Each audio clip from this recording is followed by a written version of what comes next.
Well, howdy there, Internet people. It's Bo again. So, today we are going to talk a little bit more about the Supreme Court and electoral politics. I guess this is the third video in this little arc of videos. The first one being the one about optimism, and then there was one about, I think it's actually titled, the Supreme Court and electoralism. Because after that second one, there was a large number of people who are like, but if you elect a Democratic president, if the Democrats have to control, well then, Thomas and Alito, they just won't retire. In that first video, said one of the important things was not looking, at the short term, not looking at the next election, looking beyond that. If that's the case, if you believe that they won't retire under a Democratic president, which is probably true, well, then you have to keep the Democratic Party in power longer. You have to continue beyond that next election. That's why it's important to think beyond that next election. Keep a Democratic president until they age out of the position. But at the same time, those who said that, I think most know this, but it is flat out saying that electoral politics absolutely impact the makeup of the Supreme Court. Because what you're saying is that if a Republican was in office, well, then they would retire. And then who gets to pick them? The Republican administration, right? You see what that gets you.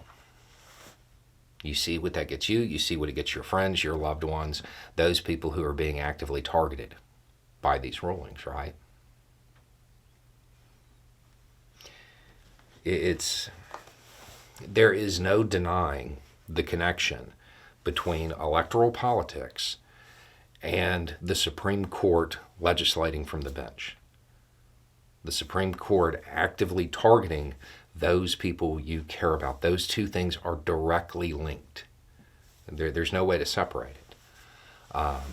It doesn't matter how you view it. If you're saying they won't retire under a Democratic president, electoral politics absolutely really determines the makeup of the Supreme Court. Now, again, you are talking about people who are getting pretty long in the tooth. I don't know that that's true in this case. I don't know that they would stay as, just to avoid being replaced by a more liberal justice. They might, but sometimes personal considerations override that. At the end of it, it doesn't matter how you feel about electoral politics from a philosophical level or anything like that. The reason we have the rulings that have half the country incredibly upset is because of electoral politics. It's because Trump was in office and was able to select so many justices that are in the right-wing camp. That's why these rulings exist. And there's no denying that. That's how it works. So it is something to keep in mind. When you are weighing what you are going to do in the next election or the election after, it's something you should remember. Anyway, it's just a thought. Y'all have a good day.